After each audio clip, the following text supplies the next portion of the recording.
Hey, this is Jared. Just quickly popping in at the start here to say that you can always find the newest episodes of Pulp on your podcast streaming site of choice before they pop up here on YouTube.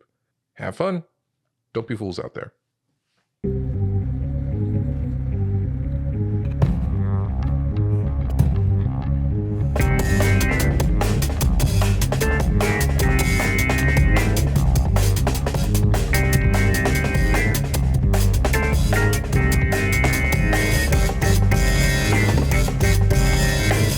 Welcome to Pulp Panic, a fiasco actual play podcast that is an anthology of deception, debauchery, and desperation. Pulp Panic is not for the faint of heart, and any content warnings can be found in our episode description. This month's issue of Pulp Panic is titled Body Count, a summer slasher where two cutthroat twins stalk out their next tally, a lone drifter skulks around to free herself from her previous life, and one teen seeks to make one unforgettable summer.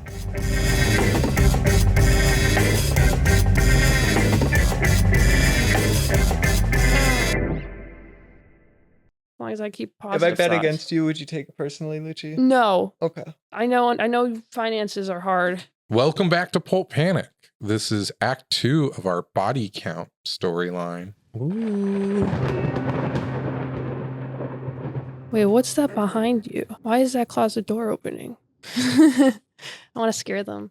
We are playing the Camp Death playset written by James Gabrielsen. To start things off, I will introduce my character. My name is Jared, and I am playing Jerold King, the newly anointed camp owner by his recently deceased grandpa. Yes, grandpa.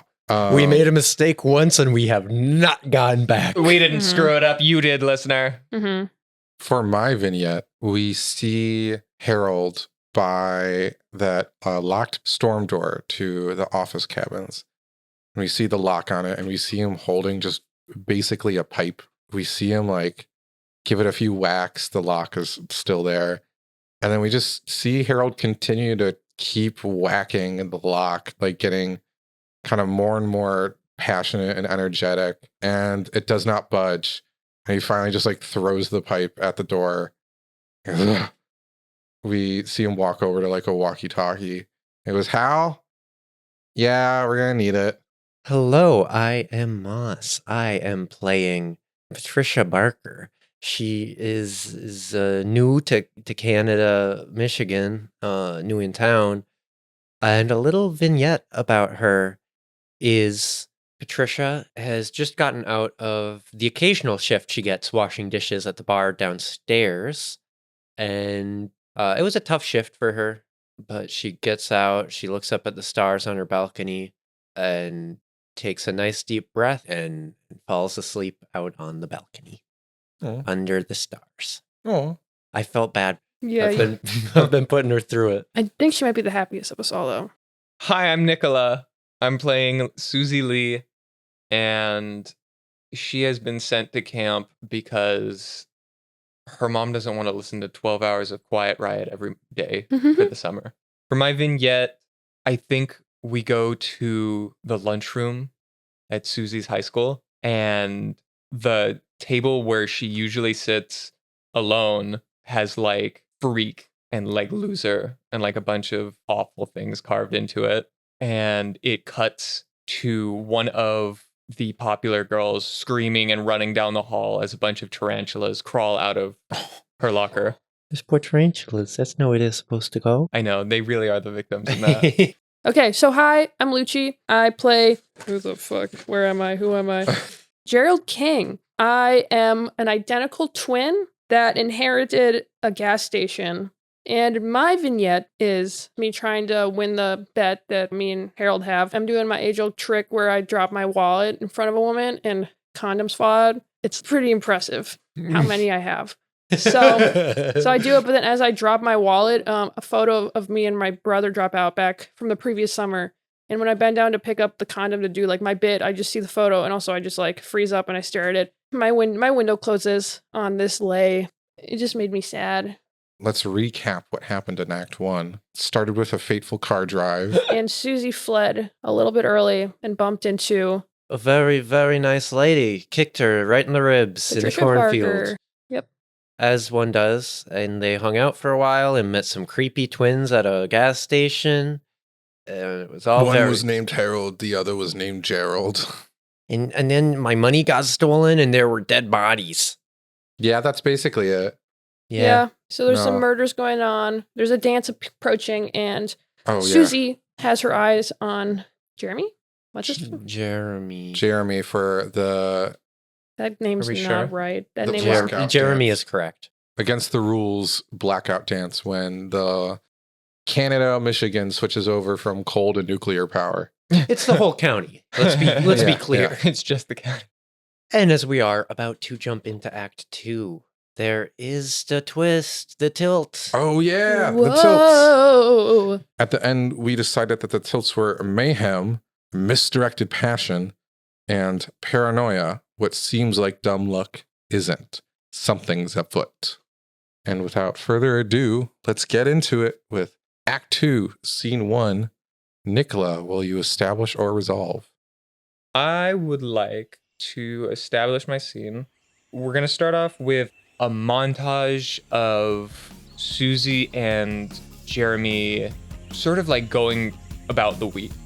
One day there's like archery, and like Susie starts to get really competitive with Jeremy because Jeremy's like good at stuff. So she's like tying him in like archery scores, or like getting the best time at the slog through the pond competition. Ugh.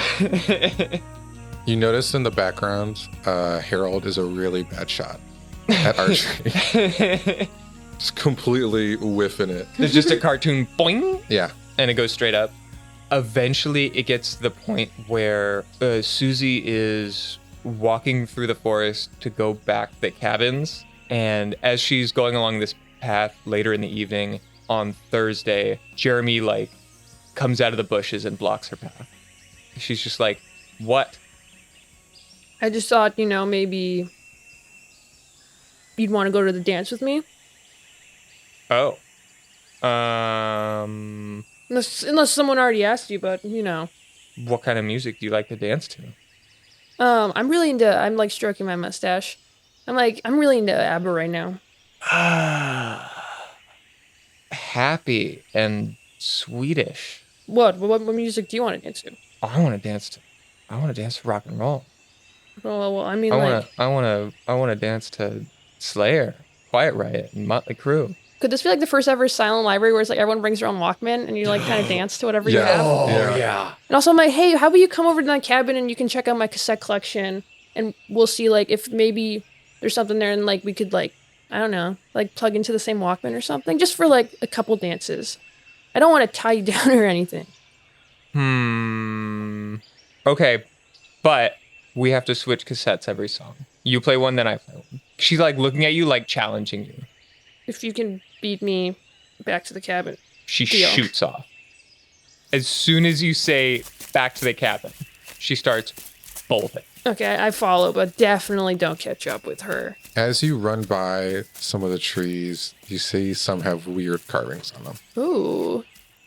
Going too fast. Only just some, yeah. I don't catch up, but it's also like fun. This girl who's been like challenging me all week, I enjoy it in a way, instead of like all these girls that are like, I don't know. I just like feel like an equal. I don't know. I'm an 8th grader or fucking, and I'm 15, I'm just like, As you like she beat me by like a bit. burst out of the underbrush, you see me like standing next to the cabin with my hand up, like leaning on the side of the building. I let you win. Uh-huh. Because now you have to go to the dance with me because we have to switch cassettes every other song. You're not gonna All get mad because a according- girl beat you? No. And she like pushes you in the shoulder, like probably harder than she should. I'm like, ow. Ow. Okay. Jeez. Whatever. Come inside. I'll show you my cassettes. Scene? Yeah. Good. Yeah, I think so. You had a good time. That was nice. I liked it. How nice. And now Yeah. you're keeping that die. Oh. Yeah. Also- Summer lovin' happens so so fast. fast. One of them's Summer gonna die, lovin'. and it's not gonna last. It's not gonna last. Act 2, Scene 2. Moss, do your thing. I will establish. I think you haven't seen me for a couple of nights. Fuck. I think I disappeared on you. Uh-oh. And then you go back to your cabin to like drop something off. and I am sitting on the bed. Hey. Hi. You're back. Yeah, What are you doing here? I'm sorry. Uh, Okay, I didn't know where else to go. I'm sorry. Doesn't look good. No, it doesn't. How are things with you? They're great. You know, perfectly fine. They're okay. I just really... I can't be around this, but like, it kind of looks like it's cleared up. Yeah, I mean, the sheriff stopped by, and you know they're talking, and now then they left, and now we're here. No one's come by, and things seem okay. So you know, it's just gonna be about keeping it chill. We can be cool, you know. Like, hey, Fuck. I didn't find any of your stuff. You know, I looked all over that bathroom. It was clean, and I think yeah, it was cleaned. It was gone. There's nothing there. And I tried to look for any of your stuff. I'm kind of hiding out here. Sorry, excuse me. It reeks of beer. Are you? I'm fine. I'm doing great. You know, having fun with the kids. Oh my god. I'm sorry. Things are just really complicated for me. Yeah. Okay. It sounded like it. Okay. Yeah. But you know, it's like you're here now. I'm sorry. I shouldn't have come back. I enjoy, you know, despite everything, I know it's a lot.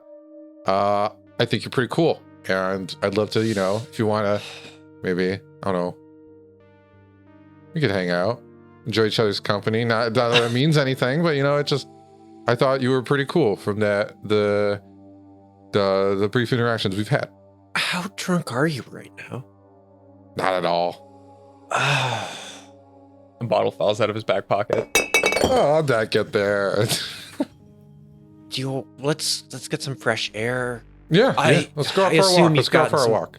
Do you have any more fucking beer in your pockets? No, not at all. No beer. Okay, that's good. But if you want beer, we no, I know the quick way to my brother's gas station. You know, we can get a few from him. I don't really want to go back there. We could hang out here. Let's go on a walk. Hey, Don't bring any beer with you. Whatever's good with you. I'm sorry. And so I think she just kind of like steps out of your office and starts to walk out onto one of the trails. I think he follows you. I think he walks past you. He says, hey, I'm sorry. I don't know what's going on. I'm just, it panicked me too. Talking to the sheriffs was a lot scarier than I thought, and it's just kind of putting me on edge. I feel like I don't know what I'm doing around here. Like, I don't know how a lot of this stuff works. I feel like I've been faking it all summer. Step one, don't fucking get drunk. Who's to say I'm drunk? You look down and like 2 of his bottom buttons are undone on his shirt. Did you guys cover up the dead body? No. So the sheriffs just left and didn't say anything? No, those missing person paper posters. It seems like, you know, it's been over like last couple months. Some like kind of people who are like hitchhiking, drifting around, have gone missing, and another one of them, another person has gone missing. So they wanted to drop a poster off and buy because the person that's missing they're really concerned about. So you didn't talk to the police about the dead body? No, because you were scared. It sounded like you didn't want the police after you. So you're just saying you lied to the police for me? Yes. And he just kind of winks and gives you some finger guns. I don't know if that was the right call. somebody was. It seems like there's some weird stuff going on around here. You know, and I wanted to try to keep someone safe. Okay, that's what I wanted to do. I wanted to keep the you know what? people. Yeah, I didn't want to fucking interact with the police. I have a warrant out for my arrest, and you know, if I'm being fully honest with you, I was born a boy, and the police don't like that. Yeah, they wouldn't at all. So all I'm saying, and you know what? I don't want to talk to the police. No, but that was a murder. I think you're. I know. Okay. That was a fucking murder scene. I fucked up.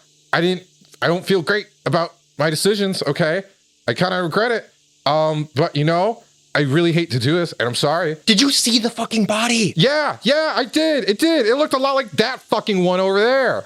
And I point, and there's one over your shoulder. There's like a body with a couple arrows in it, slumped over in a ditch.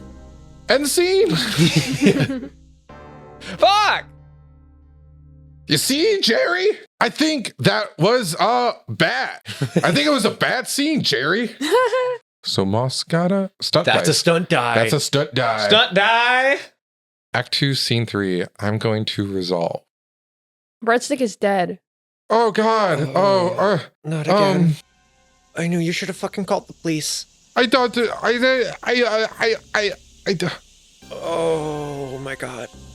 He starts trying to grab like leaves and refuse on the ground and just kind of. This is a crime scene. We can't let the kids see this. We don't want the kids to see this.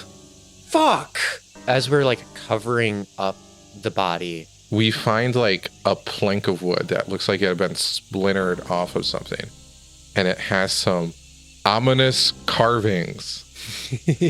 Yeah. Occult carvings. And in that moment, you hear some rustling in the woods, and you probably assume it's a kid playing hide and go seek. Don't mind us. We're just fuck. I'm now Jerold walks out, and he's like Jerold, Patricia. Oh my God! And I walk up to Jerold, and I'm like, "Are you okay?" What are you? Body. Another one. Okay. We need to. Okay. Hide it. We need to hide it. No, we can't. Like, what are you two? How did this body? Hide it. How did this body get here? What are you two? We were fucking. You two were fucking? What does it have to do with the body? That's what we were telling. Fucking? That's what we were telling people once we found the body. But how did? Okay, Jerold, calm down. This is the third body we've seen. It's fine. I don't like this. Third? What? Yeah. Another one appeared in the garage, but I slipped all in its blood, and it was a whole little thingy. But you know, then afterwards we were able to. The police showed up, but then it was just about the missing poster, and now we're all good. Guys, we're cool. Hey, we're not cool. Patricia, I don't know. Somebody's fucking out here killing people. We know. What does it mean we're cool? We're not cool. I think, you know. You guys are apparently fucking covering it up. Well, what would you have done in our situation? I didn't want it to be bad for my brother. Yeah. That sounds like a fucking bullshit excuse. I mean, I think that's a load of bullcrap coming from you, personally. Me? I do. I think that before you came here, there were no murders. And now suddenly what? You visit my gas station, you rifle around in the... My workers told me that they found you rifling around the mechanics. Wonderful. We've had a great coffee morning the other day. We find a fucking dead body in the woods and you just come traipsing up. You stumble upon the first one. You stumble upon this one. You were the last person to see Harry. I went to your fucking workplace. Yeah, I know you. And you know what do I find? A dead body. Yeah. And apparently there were two. And you're the only one that saw the dead body. I only saw fucking one. I don't think she did it. I think she's beautiful. I saw one dead body when I was... That's she's goddamn right. She's too beautiful to kill. Go drink some fucking coffee. I ran out. I need to go to the store. You're such a fucking prick. That's your opinion? Jerold starts digging. I start digging a hole. I'm like, we're not gonna... Why did you have a fucking shovel? What do you mean I'm digging with my hands? Dig with my hands. I dig really well. It looks like a shovel. It's fine. The dirt's loose. I'm fucking digging a hole because we're fighting, and someone's gonna think it was all three of us if they bump into us right now, because we're just standing around a body calmly. So I think we should bury it. I don't think then any of us figure are fucking calm right now. I think we figure it out. I think we figure it out later. There are kids around. Do you want the kids to see this? We don't want kids to see this. They play hide and go seek in these woods every night. I've They're seen gonna them come do over it. here. It's really not good. I can't fucking deal with the police right now. Mm-hmm. I grab the fucking plank and I'm like, have you guys been teaching wood carving here? Who's good? Who can do this? Have you... Where did you find that? Skulking or hanging around camp? Me? Yeah. Yeah. This is Jared. I think you recognize similar carvings from like around the storm door. Okay. Is this just part of your fucking cabin? I go for This is what's on your fucking door. I've never seen that before in my life. I grab the plank of wood and I'm like, these are crazy. Give it back. I and I wouldn't mess start with using that. it as a shovel. As you're all like standing around the body arguing about what to do, you hear, Mr. King, from about like 10 yards out. Yes? Oh, right. Whichever one is in charge, nobody opened the mess hall, and we're hungry. And you see Susie and Jeremy standing like far enough not to see, but like approaching. Yeah. Patricia pops up from behind them because she was like bent down, like shoveling. So all of a sudden you see the third adult. Stop. Stop. Stop walking. Stop. She's Hey, like, hey, this is okay. Official camp business. A skunk got caught in a trap trying to prevent let me skunks. see. No, and she no, runs forward. She runs to tackle you. He runs to tackle you. Like, tackle you down. I mean, I'm a 15-year-old girl, so yeah, you succeed. I think Jeremy starts fucking punching him. Being like, get off her! You piece of shit tackling her. Patricia just grabs him by the scruff of the neck and pulls him away. Jeremy starts swinging. I'm gonna open the mess hall. God. The power of love. I can do anything. I just want to see the dead body. And she like from the ground, she's like, oh. End scene. I know. Oh wait, no. I resolved. That was bad, and that's it. You don't get to That's choose. all they wrote. Act 2, Scene 4. Lucci, will you establish or resolve? I'm going to resolve. All right. It starts with me pulling Jeremy further away because I think I noticed Susie Fuck, you're saw it. fucking strong for an old... Get off of me. I'm going to protect you. I'm going to protect you, Susie. Hey, Yeah. Susie. I think I throw him to the ground once we get far enough away. Ow. That hurt. Why'd you do that? Harold's like tries to be like, Susie. She like scrambles like back on her hands and feet up against a tree and is like, what the fuck is going on here? It's all okay. No, it's not okay. It looks like a fucking album cover out here. It's not okay. Yeah. I thought it was cool. In real life, it's not as cool. It's a prop. It's a prop. It's a prop. It's for our Halloween camp that we're practicing. It's August. I turn to Harold and I'm like, who can go and open the mess hall? I can open the mess hall only if the two kiddos come with me. It's all okay. I promise. Jeremy, that's his name? Yeah. Yeah. He can go get somebody else to open the mess hall. I think we have something to take care of. Oh, yes. Susie? You're right. Is there... Counselor Ronnie. He's always like being a little brown noser. Here, and I detach some keys from my belt and toss it to Jeremy. Go tell Counselor Ronnie to open the mess hall. He'll know what to do. Okay, yeah, I want to talk to Jeremy before he can get away, because I just want to... Yeah. Maybe it'll help. I just want people to find out. He could kind of create a panic, I think. Hey, Jeremy, keep everyone out of the woods after dinner. There's a skunk. We found a skunk nest, and we just want to take care of it before the dance tonight. You don't all want to stink at the dance and get sprayed, right? Yeah. Okay. Hurry and, enjoy your dinner. And then I let him scamper. What does Jeremy say as he scampers? Bye! Bye, Susie! I'll see you later. See you at the dance. Bye. I go over and pull Susie a little bit away from, like, I try to, like, help her up and pull her so she's not looking towards the body. He just left me. What the fuck? You know, yeah, that happens sometimes. Oh. Susie looks like down and away like, oh, I've heard my mom talk like that. You know, we did tell him to leave.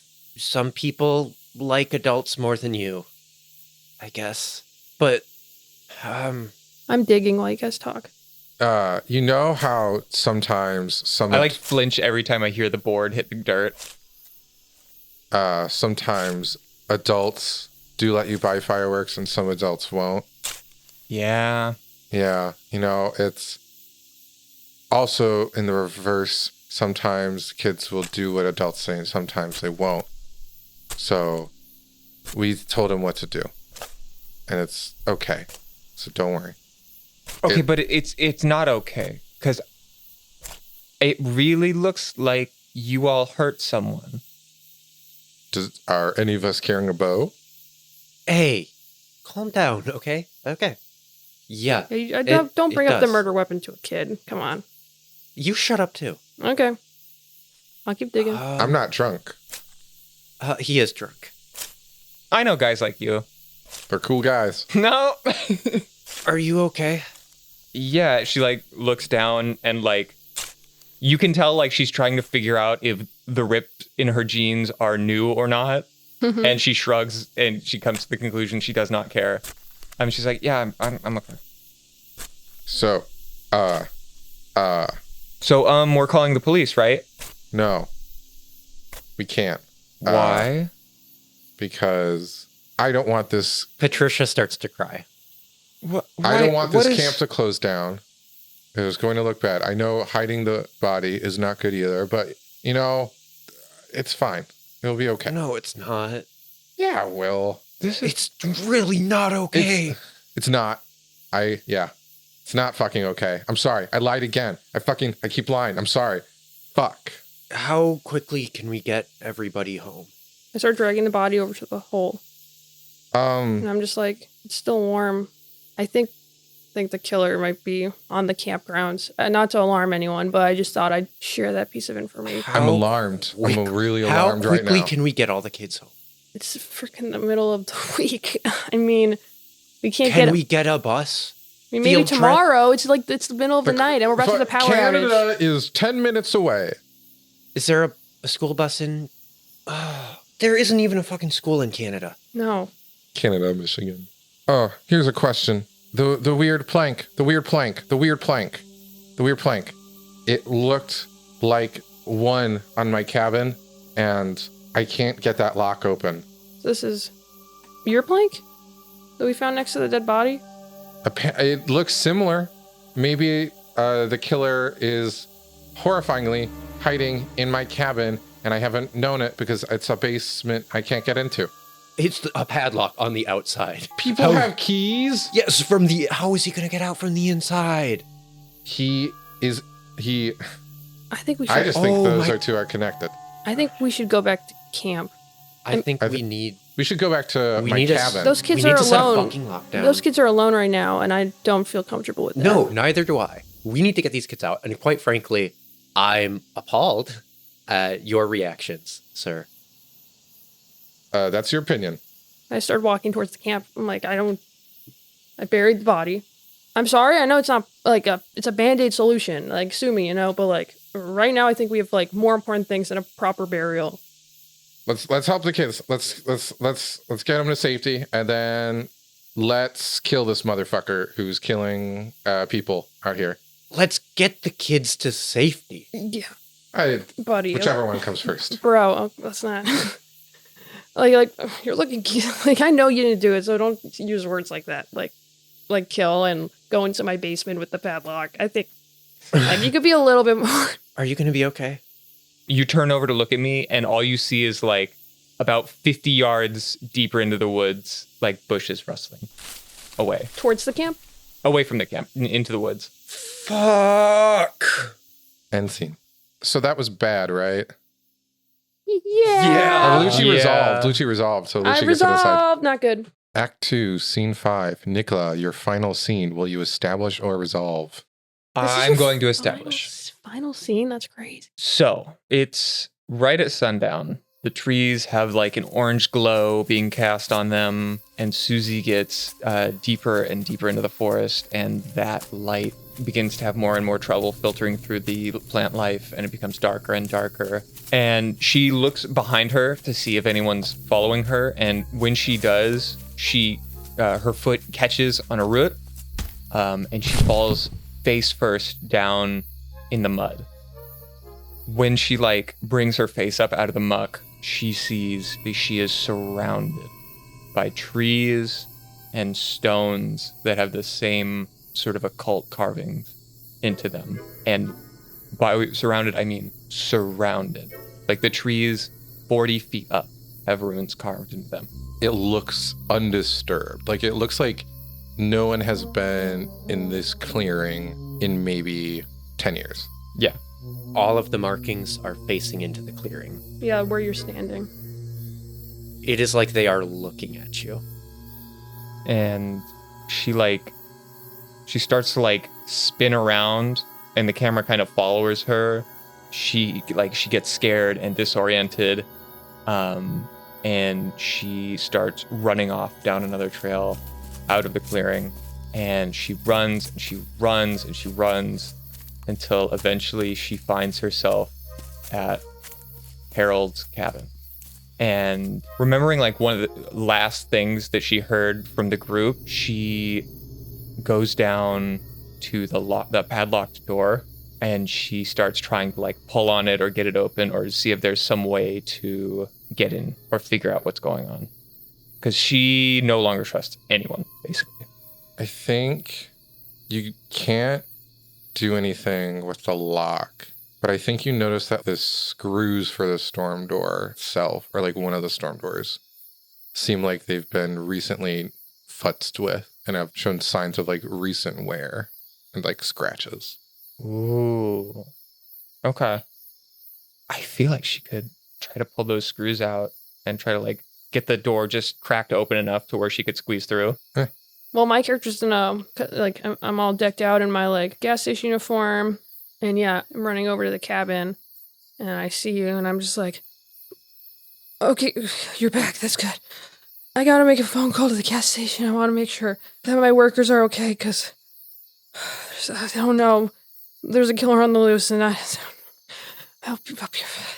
just breathlessly walk past you, and I go inside, and I just want to use the phone. I want to call my gas station. I want to let my boys get off early. I want to make sure they're home safe. My cabin doors are wide open. You can go on. It's my brother's cabin. I'm fine. I just want to call and make sure that they lock the doors and they stay safe. Susie is literally crouched halfway with her hands on both of one of the door's handles, and she looks around okay. And I think she makes her way into the darkness of the cabin's cellar. It's very musty and moldy, kind of rank smelling in here. It's like cobblestone, but there's no lights, at least yet. I think you kind of reach around the walls. I think you feel some of those rune carvings again on the cobblestone walls. As I put my hand against the wall to guide me. Yeah. And I think eventually you find one of those old light switches where it's the buttons, Ooh, love those. That's good light. Super unsafe. Love them though. Good light switch. Just do you hit it? Oh yeah, absolutely. A single light in the center of the room flickers on, and you see, surrounded by a plethora of those rune carvings on little stones and whatnot, a very decayed corpse. Its neck just kind of bent, its eyes just completely sunken in. Its arm seems a little short and one of its legs seem a little short, but it seems like it's been here for years. You spot a second body. Upon seeing this, Jerold, I think you hear a scream. Okay, Jerold comes down there. He opens the doors. He unlocks them and opens them and shuts the doors behind him and sees you down here and sees the lights on and sees the bodies and is Susie. What did you do, Camp Master? Wait, which one are you? I'm you're Jerold. Jerold, Yeah. how did you get down here?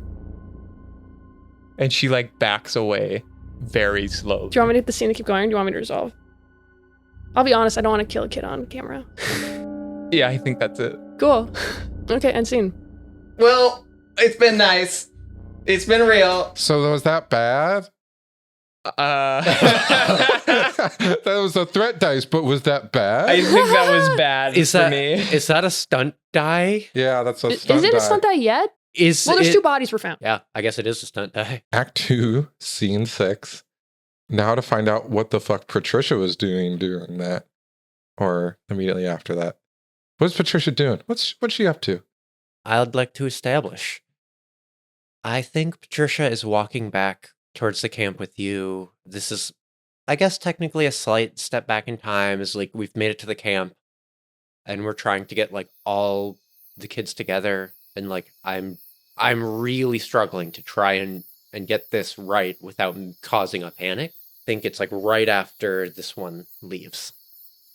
Me? Oh, yeah. Okay, so after your brother makes a call, why don't we go make a call, get a bus, get these kids out of here? Yeah. What no, purpose is there to have them here? None. I can't think of any. I can't think of any. Okay, do you have access to a fucking bus company or something you can call? Do I? I do. It should be next to my phone. I have a whole little directory thing. Okay. Okay, is fucking Counselor Ronnie here?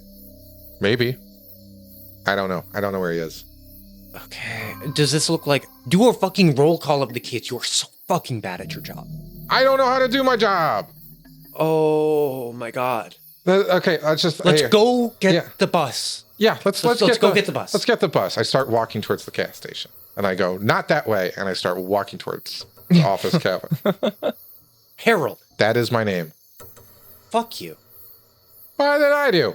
I have been trying to help us in this situation. I don't know why I'm getting the blame. We're getting on our way. We're No. what? And I think she stops.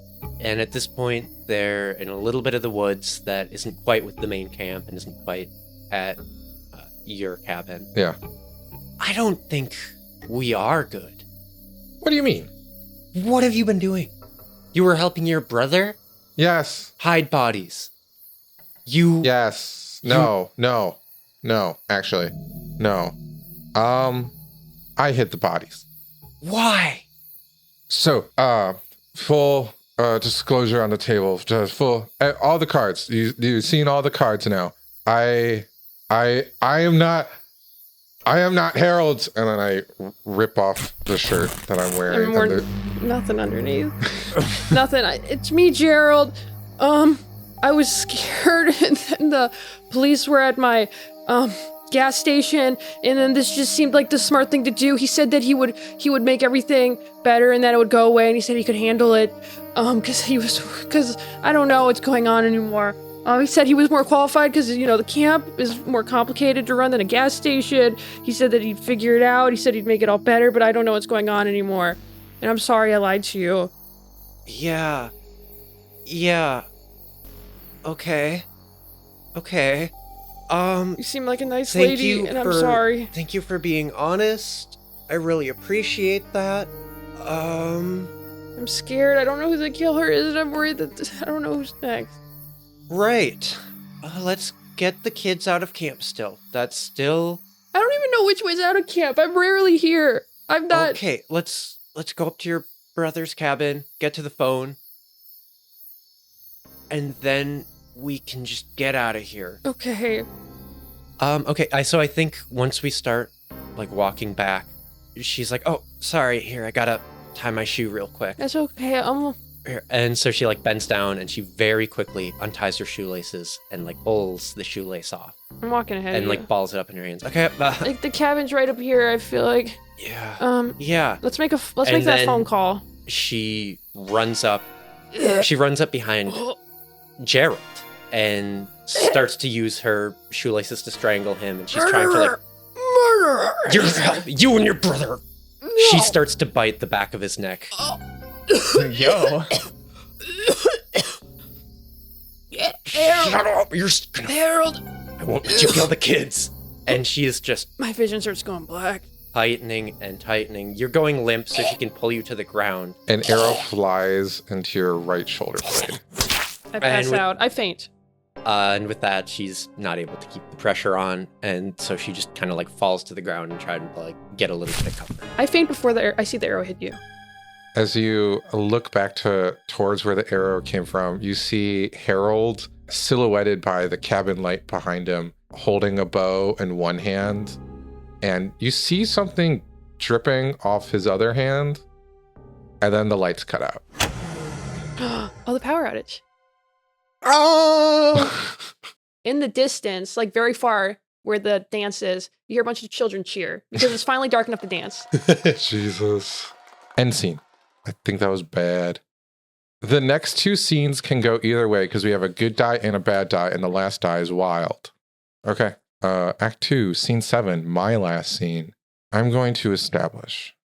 As soon as the lights turn off, we kind of very dimly cut to Jerold, and his breathing just starts to heavy even more and more. He goes,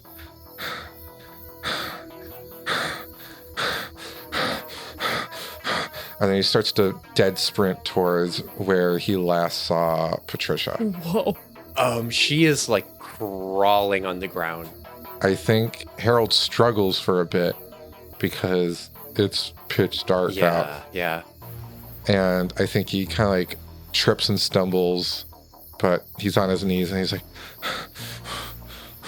catch your breath. It's okay. You hear a okay. snap. And he immediately turns towards it. Can't really see much, but you can see the vague outline of a body. He takes out an arrow from a quiver and shoots at it. And Jerold is a good shot. It was Jerold that was a bad shot in the vignette. I like that. Yeah. Man down, man down. Ronnie? Counselor down. Ronnie? I was shot. I was shot. Ronnie, why the fuck are you out here? Ronnie? You just shoot me? Sir. He gets up and starts walking towards Ronnie, like crying out. You gotta help me. This hurts. He loads I'm missing the dance. another arrow and just shoots him in the head. Fuck, stupid. Oh, God, I'm so fucking stupid. I can't fucking win anything. Fuck, okay. Where is that? Where is she? She's gotta. Where is she? Where is she? Calm down. And he tries to like quiet himself. Hey, sir. That's Jeremy. Have you seen Susie anywhere? She's, I don't know, I'm worried I got stood up. She hasn't made it to the dance yet, and I'm just... God, so fucking tempting. He starts to like slowly turn around. He's like, you really drive me up the fucking wall, Jeremy. I could just fucking slit your throat right fucking now, but you know, you're asking me about where fucking Susie is? It's stupid. I take off my Walkman ear and I'm like, what do you say, sir? Huh? Can you repeat that? You know where Susie is? I'm gonna slit your goddamn throat. Jeremy starts running towards the... He's like, that's not funny. Jeremy started running, but in the way where it's like, it's not formulated. Like when I was racing, it was clean. This is like the mad scramble of someone that doesn't want to die. So I'm like, I gotta get to those kids. Like, I'll be safe if there's other... Like, I'm scared alone with this adult. Mm-hmm. And I just want to be where the people are. I think you accidentally trip over my ankle. I'm like, ugh! Oh my god, it's you. Jeremy? An adult. I need an adult right now. Yep, it's okay. Get up. Go. He's scary. He's right behind me. Okay. Go! Do you need help? You want to come with me? What are you going to do? Jeremy! Okay, I'm going to go. I keep booking it. You hear an arrow whiz through the trees. It misses, but it whizzes. I keep running. In the distance, a bonfire is lit in the remains of a car where all the kids are dancing. So I start chasing after Jeremy, who's heading towards the dance party. Yeah, I'm running right towards the excitement. But I'm not excited at all. As you are running after the kid, you get tackled from behind with a very sharp, stabbing feeling. through your spleen. Fucking asshole. And then you feel it starting to twist. Whoever's attacking, he like elbows right where he imagines their nose would be. And he definitely gets a good hit in. And so Patricia gets a nasty fucking hit to the face. But I think she's able to get up and run away, and all of your arrows were scattered from their quiver. So she's sprinting away. You have no arrows, and there are people going in two directions, because she is heading back towards your cabin. Fuck.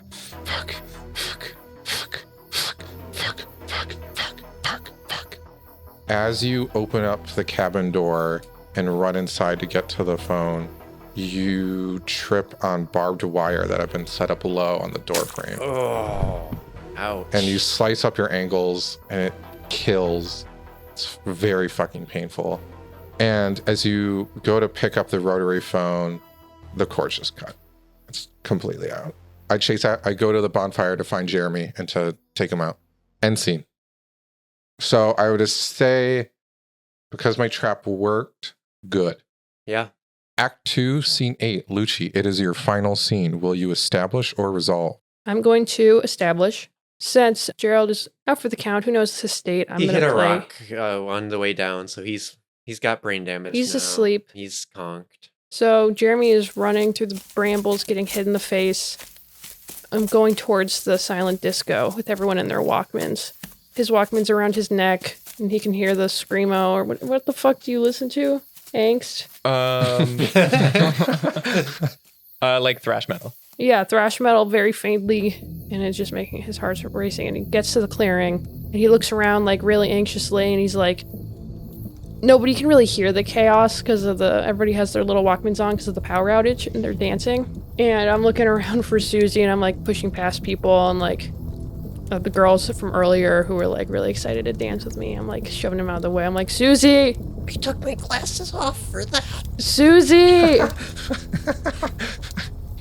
He touched me. Jeremy's not even looking at me. That's a tree. Oh. Susie! They built a bonfire inside of a burnt out car. Is So it it's just on like fire? the metal shell of an Oh, outside okay, so there's car. nothing to stand on top of. And in this, nothing that like wouldn't be like Deadly. Okay, Yeah. I was still hoping for a vantage point. I want to hide for a moment among all the dancers. I get kind of low and I look around to see if I was followed. It is hard to see with your light if your eyes adjusting to the light of the fire. You cannot see very far into the woods. So Ooh. no. Okay, I think I started ripping off people's headphones and Hey! screaming. There's the body, dead body in the woods over there. Ripping off Wanna more go of touch them. it with a stick? No, It's this just is like that serious. one novel. Human bodied, not roadkill. It's a human. It's one of the. I don't know who it is. They're ripping off more headphones. I'm like, just crying. I don't know. I think the crowd is starting to kind of turn on you like, hey man, stop. Come on, we're trying to have a good time here. Ooh, are you guys you fucking middle schoolers? Are you serious? Like, this is serious. This isn't. I'm not freaking making this up. It's another classic Jeremy prank. He Oh, got it's us a last bad year one. with this shit. This one doesn't work on us anymore. You think just because you have 3 mustache hairs, like you can tell us what to do, Jeremy?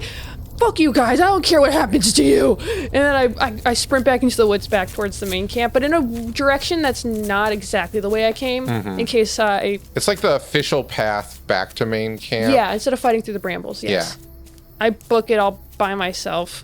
I just keep shouting for Susie as I go towards the cabin, and I'm like, Susie, Susie. The lights flicker on all over the camp. Oh, I look around, and do I see any, like, sorry, I look around. It's pretty empty because all the kids are there. I don't think I see Jerold. No, you do not. You hear a bunch of, aww. You hear the crashing of glass behind Harold's cabin. What the fuck? And then the lights go out again. Whoa. And then you hear a of a truck starting and some lights flash on. Uh-huh. And then you hear, yay! I think I peek around what do I see? What's going on behind the cabin? You see just truck headlights. fuck it. I think I'm desperate. I'm gonna go knock on the door. Oh my, kid, is that you? Yeah, hi. Oh, can you drive? Oh. And you look in, and she is just coated in blood. Oh my, yeah, I can drive. And she like scoots over to the other side of the seat, and she's brandishing her Swiss Army pocket knife that was in the fucking truck. Yeah. Are you okay? You got your fucking knife. Are you, Did you see Susie? I don't know. I haven't seen her. She wasn't at the bonfire, and I don't know. Harold. Harold is doing this. Yeah, I know. He tried slitting my throat, and he, okay. So I put it in drive.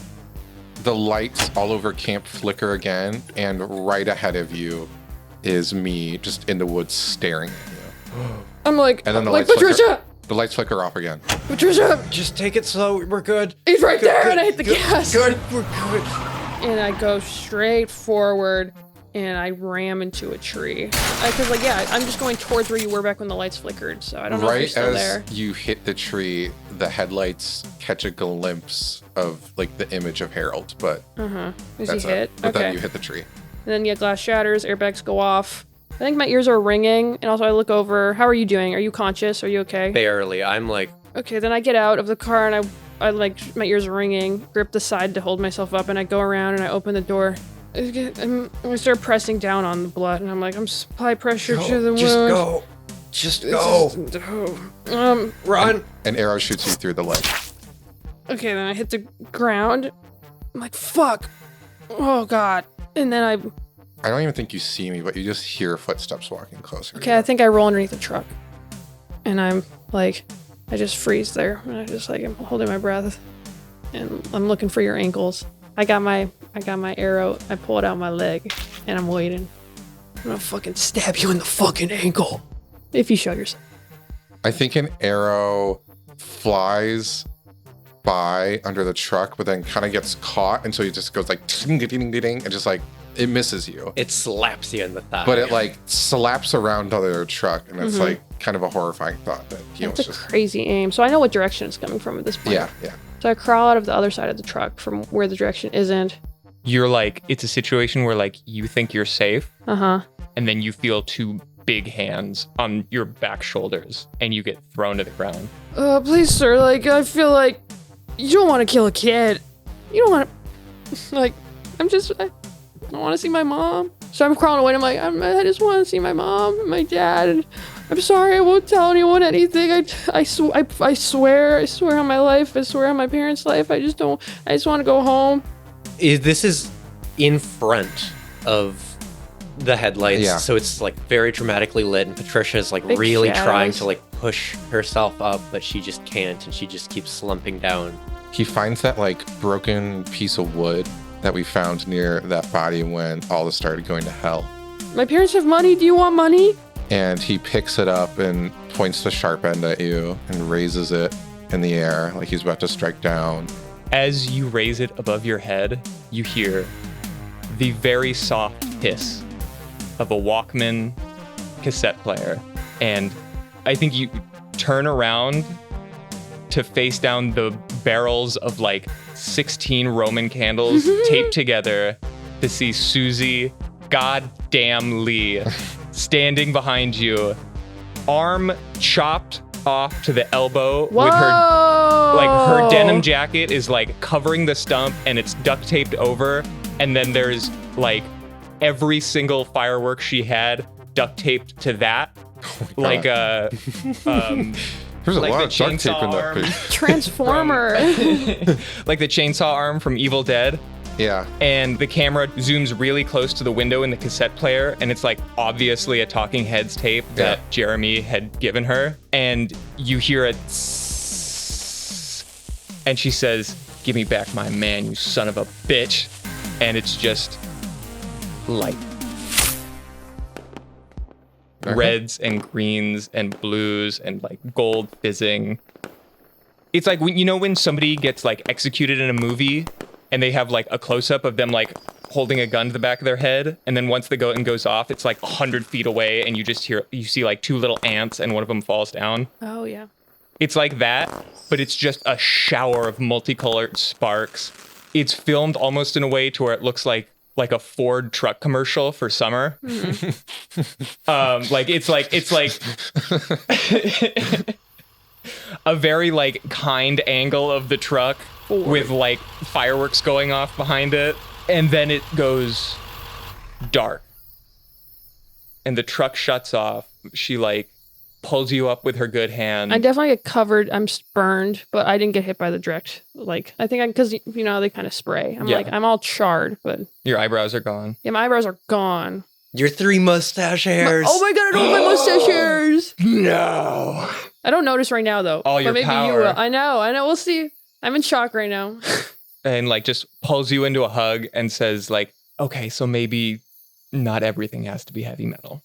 I think I'm just going to be a baby. I think you're my big, strong girlfriend, and I'm just crying. And I'm just like, I'm sorry. Above your shoulder, her face is just covered in like mud and blood and muck. Like her hair looks crazy and like part of it's burnt away. I was rehearsing a monologue this whole time about about your music taste. But now I see the type of person it made you, and I think you're perfect. You're perfect. Can we go to the hospital? Oh, yeah, I need to go to the hospital too. After you say that, she goes, oh, yeah. Oh. And then, like, fully, like, passes out, and Jeremy has to catch her. Oh, God. End scene. That was good. Yeah, it was. Blue die. Jeremy. Is this the first time an NPC has come up to, like... been the winner. No, like, fully, like, PC status? Well, yeah, I guess so. Pretty much. Y'all, that was cool as fuck. Thank you, everybody. This has been pretty cool. I like this one. That was crazy. Yeah, that was fucking nuts. Stay tuned after our little credits here to hear our aftermath montages of where these characters may have ended up. We will roll for that, and you'll hear all that. We'll also roll for what is going to be the next month's story and playset, so stay tuned for that as well. Where are we going in November? And let us know who you thought the killer was before you found out. And, Yeah. and explain why it was Moss, because... And what we're going to do now is we're going to roll all the dice that we have collected over the course of this game, and then we will read out category that we got placed into, adding together our positive and negative dice. Yeah! Positive 7? I think that's good. It's not that bad. You have the book. Oh. I have positive 2. Oh, you're right. Oh, yeah. no. Actually, no, it's 50. I think... Yeah, I got positive 7. I'm beaten up, but I learned something. But I am going to jail, which is very fitting for Jerold. I got -3, harsh, Is that good or bad? It's pretty bad. bad. I thought higher numbers were good. -3 is not a very high number. Oh, I thought you said -9. My bad. I got pretty good. Thank you so much for listening to our podcast. Thank you to Bully Pulpit Games for letting us use their wonderful game. Thank you to Luca Monfrey for our spectacular intro music. You can follow him at Horrible Smell on Instagram. Most of our production music is by Joel Stedler. You can follow him on his Patreon. Our outro music is Inward by Hans Troost. You can follow the podcast on Instagram, Blue Sky, and TikTok, all at Pulp Panic Pod. This story is based off the Camp Death playset, written by James Gabrielsen, published by Bully Pulpit Games. And now for the aftermath. So, in a bad die for me, a couple of months after everything, and I've healed up pretty well, I go to the post office and I try to mail off my package, but they immediately confiscate it because it is a knife. As I was trying to send the pocket knife. You tried to send a pocket knife to a 15-year-old girl who's currently in the hospital? Yes. Ah. Susie never plays guitar again. Oh, Because Her entire right forearm is gone. woof. I'm sorry. Yeah. She still loves music and she still listens to it, but it kind of stops being her comfort like it used to be. Jeremy, good die. Who knows, maybe we even bump into each other at the post office, because I got stuff to mail too. Because, you know, it was a summer fling, but they really cared about each other and now they're pen pals. And they talk a lot about seeing each other again one day. But, like, I'm sending you music suggestions and trying to make up for that time I told you I like ABBA. I'm going to use a quote-unquote good die. The morning of day 1, and we see Jerold in a cornfield, finishing up a fresh pile of dirt onto an unmarked grave, throws the shovel into his truck, and drives away. Okay, so in a bad die, one of the high school-aged employees at the gas station found a big wad of cash. By the time that Susie moves out when she's 18, her mom is like still kind of like going through boyfriends and is just getting worse. And after she leaves, she doesn't really have any more contact with her mom. I think a good die is that Jerry believes. Jerry knows how important Harry was to me. But me and Jerry are just like there for each other after all this shit. We don't, not that we hang out all the time, but like I put a little like in remembrance thing on the gas station for Harry. We flash back once again. It is a night shift that Jerold is for sure working, but he has his headphones on and he's distracted. And we see a somewhat attractive looking woman walking up to the gas station, about to enter, and we see Jerold quickly come up from behind and grab her, try to like put his hand over her mouth and choke her and bring her away because he cannot let anyone bang his brother and increase his body count. In a bad die, I think Patricia never really trusts anybody in a relationship. So she never really has any relationship longer than 3 months after this whole ordeal.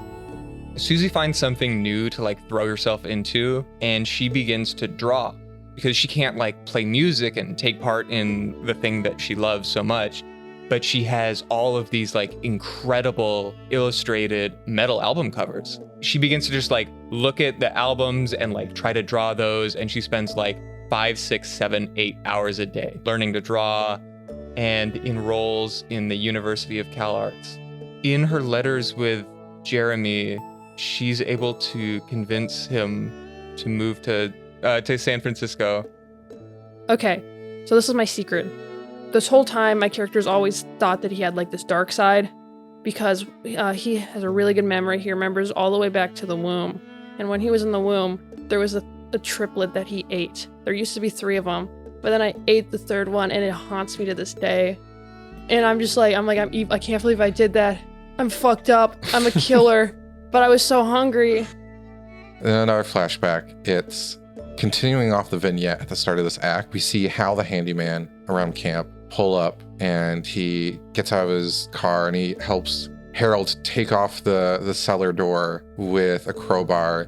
They finally venture in, but they can't find the flashlight, so it's dark and it's creepy and it's musty and it smells like death. And then Hal finally turns on his flashlight and he sees the one old corpse in there.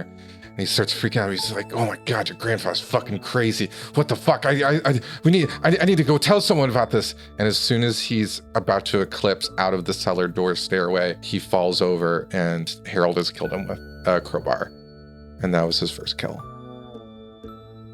In a bad die, Patricia, with all the blood loss, the brain damage, she's never quite been the same. And it kind of is just getting progressively worse. And so by the late 90s, she's a little bit detached from reality and is really confused by the band Susie and the Banshees. And she thinks it's Susie. So every day she listens to an album. Susie starts off doing illustrations for Heavy Metal Magazine, and then she moves to getting like actual bands, doing their album covers. She starts working in animation later on.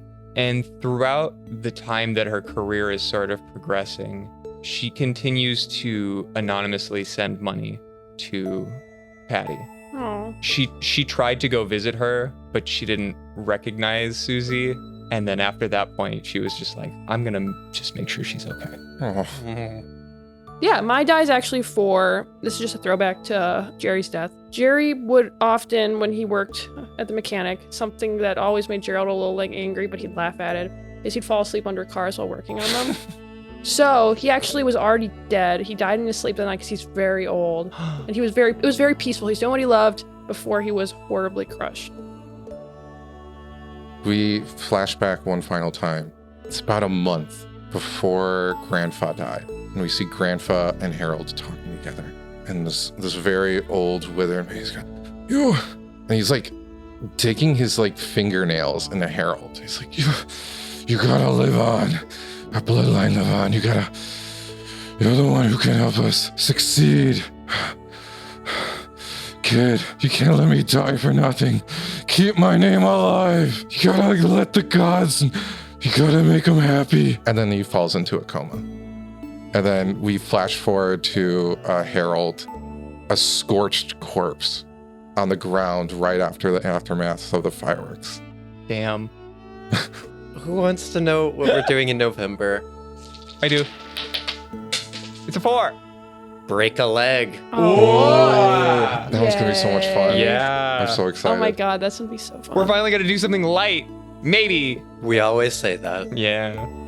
Please leave us a review if you can and share the word about Pulp Panic. We love doing what we do, and we would love for more people to hear. I have been Jared. I've been Moss. I've been Nicola. And I've been Lucci. Thank you for listening. Don't be fools.